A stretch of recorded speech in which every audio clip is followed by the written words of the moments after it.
प्यारे बच्चों नमस्कार। आज बच्चों हम कक्षा 7वीं विज्ञान के अंतर्गत अध्याय 11 जंतु और पादपों में परिवहन के एमसीक्यू क्वेश्चन के बारे में पढ़ेंगे। बच्चों अभी तक जिसने भी मेरा चैनल सब्सक्राइब नहीं किया है वो चैनल को सब्सक्राइब कर लें और अपने दोस्तों में भी शेयर कर दें और बेल आइकन बटन को ज़रूर दबा दें। तो बच्चों सबसे पहला क्वेश्चन है आपका, रक्त परिसंचरण की खोज किसने की? तो इसमें पहला है Marie Curie, Macmillan, William Harvey, इनमें से कोई नहीं। तो इसका सही उत्तर होगा बच्चों आपका विलियम हार्वे, सी ऑप्शन। दूसरा क्वेश्चन है बच्चों, अपशिष्ट पदार्थों का उत्सर्जन अर्धघन पदार्थों के रूप में कौन करते हैं? अर्धघन का होता है आधा घन, ठीक है। तो इसमें पहला ऑप्शन है पक्षी, छिपकली, सर्प, उपरोक्त सभी। तो इसका उत्तर आ जाएगा बच्चों उपरोक्त सभी, ठीक है। तो उपरोक्त सभी इसका आंसर आ जाएगा। ऊपरी दो कक्ष क्या कहलाते हैं? हृदय में ऊपरी दो कक्ष क्या कहलाते हैं? आलिंद, नीले, ए और बी दोनों, और इनमें से कोई नहीं। बच्चों हम जल्दबाजी में क्या करते हैं, ए और बी दोनों पे ही लगा देंगे, लेकिन ये गलत है। इसका सही उत्तर है ए, ऊपर वाला आएगा इसमें, ठीक है। आलिंद, यहाँ पे आलिंद लिखा है तो क्या होगा? आलिंद, ठीक है, ऊपर वाला। फिर नेक्स्ट है आपका, विश्राम की अवस्था में एक वयस्क व्यक्ति की नाड़ी स्पंदन कितने बार होती है? तो ये होती है आपकी बच्चों 27 बार। हृदय के कक्ष भित्तियां किसकी बनी होती हैं? पेशियों की। तो इसका उत्तर क्या आ जाएगा? पेशियों की, ठीक है, इसका आंसर है पेशियों की। नेक्स्ट फिर, हृदय कितने कक्षों में बटा होता है? हृदय 4 कक्षों में बटा होता है बच्चों। हृदय जो होता है वो आपका 4 कक्ष में बटा होता है। 4 कक्ष होते हैं हृदय के। हृदय के कितने कक्षों में बटा होता है? 4।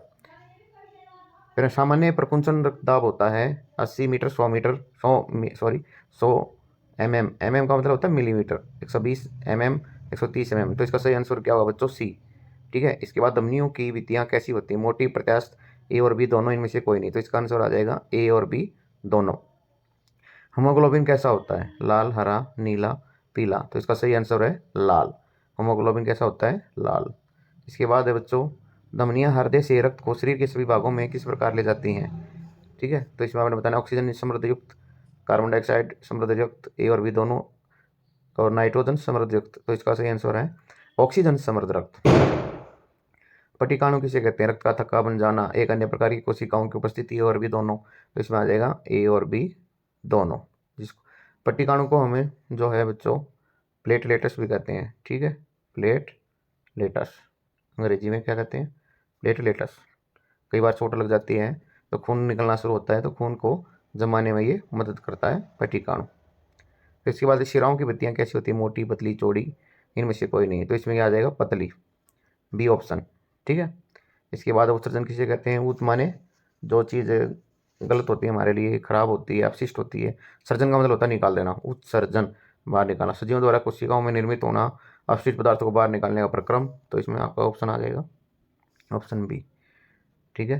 इसके बाद नेक्स्ट है आपका, रक्त का थक्का बनना किस कोशिका की उपस्थिति का? अभी किया हमने ये क्वेश्चन। तो इसमें आप क्या क्या आ जाएगा? सी ऑप्शन, रक्त का थक्का बनना। तो इसमें आ जाएगा आपका प्लेटलेटस, ठीक है। नेक्स्ट है फिर आपका, रक्त परिसंचरण की खोज करी 1578 से 1657, 1500 से 1668, 1400 से 1600, इनमें से कोई नहीं। इसका आंसर आ जाएगा ए ऑप्शन इसका सही है। इसके बाद सभी जीवों को जीवित रहने के लिए किस चीज़ की आवश्यकता होती है? भोजन, जल, ऑक्सीजन, उपरोक्त सभी। तो ये तो सभी आप जानते हो, भोजन भी चाहिए, जल भी, ऑक्सीजन भी। तो इसमें आ जाएगा उपरोक्त सभी। निचले दो कक्ष क्या कहलाते हैं? अभी इससे पहले हमने ऊपरी दो कक्ष पढ़े थे, अब निचले दो कक्ष। तो इसका आंसर क्या हो जाएगा? यहाँ भी कंफ्यूज करने के लिए और भी दोनों दे रखा है, लेकिन आपका क्या आएगा? नीले। नीचे वाले जो कक्ष होते हैं उसको नीले कहते हैं। रक्त का तरल भाग क्या कहलाता है? बड़ा इंपॉर्टेंट अच्छा क्वेश्चन है बच्चों। तो उसको क्या कहते हैं हम?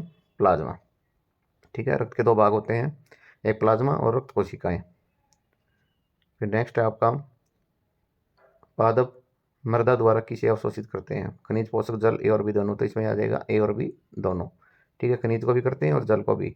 पादप का मतलब क्या होता है? प्लांट्स, पौधे। शरीर में रक्त वाहिनियाँ कितने प्रकार की होती हैं? एक ही प्रकार की, 2 प्रकार की, विभिन्न प्रकार की, इनमें से कोई नहीं। तो इसका आंसर क्या है बेटा? रक्त वाहिनियाँ 2 प्रकार की होती हैं। रक्त का मतलब खून, ब्लड, और वाहिनियाँ आपकी वेसल जिसको कहते हैं, यानी कि जिसमें आपका जो ब्लड बहता है उसको क्या कहते हैं? रक्त वाहिनियाँ। तो ये हमारे शरीर में दो तरह की होती हैं, एक आपकी धमनी और दूसरा शिरा। ठीक है। नेक्स्ट है फिर आपका रक्त में कितने प्रकार की कोशिकाएं होती हैं। तो कोशिकाएं 3 प्रकार की होती हैं मेरा। कोशिकाएं आपकी जो है वो 3 तरह की होंगी, 3 प्रकार की। तो इसमें ऑप्शन कौन सा है, सी। ठीक है। तो इसमें वो कौन कौन से हैं वो 3। पहला लाल रक्त कोशिका, लाल। दूसरा सफेद। और तीसरा है प्लेटलेटस। ठीक है। तो 3 तरह की होती है। इसके बाद नेक्स्ट है रक्त की वे कोशिकाएं जो रोगाणु को नष्ट करते हैं। बड़ा इंपॉर्टेंट अच्छा क्वेश्चन है बच्चों। तो यहाँ देखो बच्चों, आरबीसी का मतलब होता है red blood cell, red blood cell जिसे हम लाल रक्त कोशिका कहते हैं। ठीक है।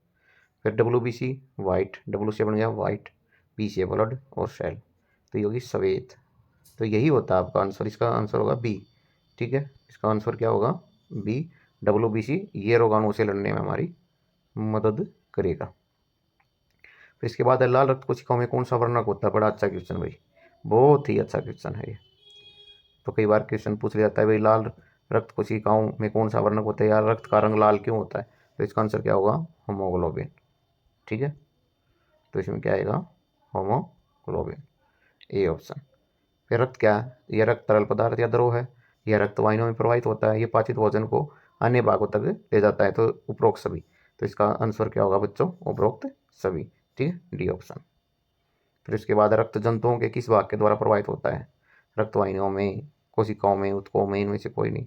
तो किस में रहेगा आपका, रक्त वाहिनियों में। फिर पादप जोड़ों द्वारा किसे अवशोषित करते हैं, जल को, खनिज को। ये पहले भी आ गया क्वेश्चन बच्चों। ठीक है। तो इसका आंसर क्या होगा, ए और बी दोनों, सी ऑप्शन होगा इसका। रक्त में कौन कौन सी कोशिकाएं होती हैं, लाल रक्त कोशिकाएं, श्वेत रक्त कोशिकाएं, पटिकाणु प्रोक्त सभी। तो डी ऑप्शन आएगा इसका। ठीक है, डी ऑप्शन, तीनों होते हैं। फिर इसके बाद बच्चों, हमारे शरीर पर परिसंचरण तंत्र कौन बनाता है, हृदय, रक्त वाहिनियां और भी दोनों। बड़ा अच्छा क्वेश्चन है ये। परिसंचरण तंत्र की बात कर रहा है यहाँ पर, उसमें आपका हृदय भी आएगा और रक्त वाहिनियां भी आएगा। इसका मतलब आपका ऑप्शन कौन सा हो जाएगा इसमें, ऑप्शन जो है सी हो जाएगा, ए और बी दोनों। हालांकि इसमें आंसर तो अच्छा दे रखा है, जो कि आपका यहाँ वो गलत है बिल्कुल बच्चों, इसकी तरफ ध्यान नहीं देना आपने। रक्त का रंग लाल किसकी वजह से होता है, होमोग्लोबिन।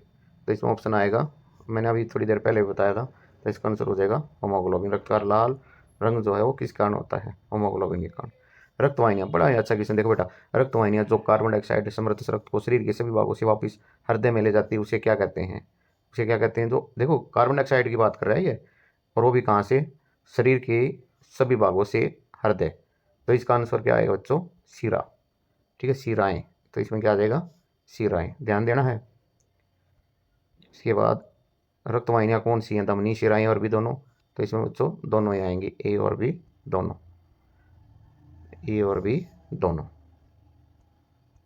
उसके बाद नेक्स्ट, पादपों में जल का परिवहन जाइलम के द्वारा होता है, फ्लोएम के द्वारा, रंध्र के द्वारा, मूलरोमों के द्वारा। तो ये जल का परिवहन कह रहे हैं। तो जल का जो परिवहन होता है बच्चों, जल का परिवहन, यहाँ ऑप्शन, ये वाला भी ऑप्शन ही है। ठीक है, जाइलम। तो इसका आंसर हो जाएगा जाइलम। ठीक है, ये गलत प्रिंट हो रहा है यहाँ पे। होमोग्लोबिन सभी कोशिकाओं और सभी अंगों का क्या परिवहन करता है। ये सीधी सी बात है भाई, होमोग्लोबिन का एक ही काम होता है, ऑक्सीजन का परिवहन करता है ये। ठीक है। एक वयस्क 24 घंटे में कितना मूत्र करता है। एक वयस्क जो है वो 24 घंटे में कितना मूत्र करेगा, वो करेगा आपका 1 से 1.8 लीटर। तो ये बच्चों आपके एमसीक्यू क्वेश्चन थे, बड़े अच्छे क्वेश्चन थे ये आपके। इसमें एक दो क्वेश्चन गलत प्रिंट हो रहा था।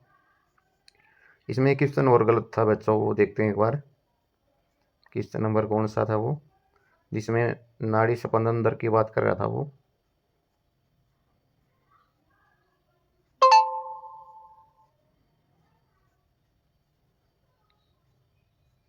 ये है आपका क्वेश्चन, एक विश्राम की अवस्था में एक व्यक्ति की नाड़ी स्पंदन दर कितनी होती है। ठीक है। तो इसका आंसर जो आएगा बच्चों वो होगा आपका 72 बार। ठीक है। तो उम्मीद करूँगा बच्चों कि आपको ये वीडियो पसंद आई होगी। आप इन क्वेश्चनों को जो है आराम से देखें, वीडियो को रोक कर आराम से देख सकते हो। सभी का वीडियो देखने के लिए धन्यवाद। जिसने अभी तक चैनल को सब्सक्राइब नहीं किया वो चैनल को सब्सक्राइब कर लें और अपने दोस्तों में शेयर कर दें। धन्यवाद।